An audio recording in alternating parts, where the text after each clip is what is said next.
续来看副总统赖清德到巴拉圭参加因的新总统的就职的典礼，过境到美国的纽约，讲特别穿球衫去看棒球比赛。讲赖清德所穿的球衫卡只拼的号码引发着讨论。赖清德甲以往蔡总统所穿的号码同款，拢是1号。陪同着看比赛的驻美国的代表萧美琴是上两个节，就是11号。这个节甲11，是毋是暗藏着玄机？是毋是就是两个人要夹动来参选着正副总统，引发着外界的联想？动态的来干杯，主动要求要和大副总统做伙录影。好，1、2、3，干杯！干杯！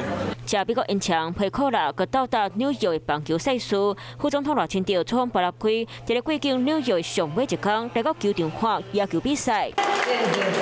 萧美琴嘛伫咧平台顶分享相片，小老朋友见面，还能会当小小串一下。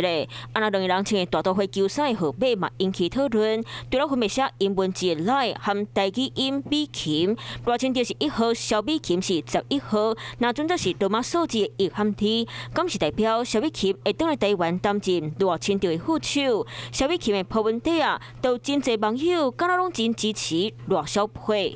我想这个不用过度的解读哈，因为萧大使现在就是我们驻美的大使，那同时在协助这一次赖副的一个国际行程哈，那以他更接近美国地气的方式来展现台美的关系，我想这是一个非常适切的一个做法。萧美琴解说，这是2当前去大都会球场开球得做球衫，赖清德这摆参选用Team台湾加做竞选的主题，和今年的世界棒球经典赛内底台湾观众的応援口号相像。萧美琴敢有需要做2024的副手嘞？是不是由总统来决定哈？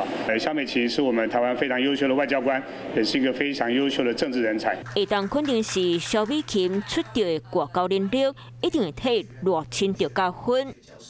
Hello， 我是谢嘉璇。想要掌握最及时的新闻资讯吗？赶快订阅、按赞、开启小铃铛，锁定华视新闻 YouTube 频道。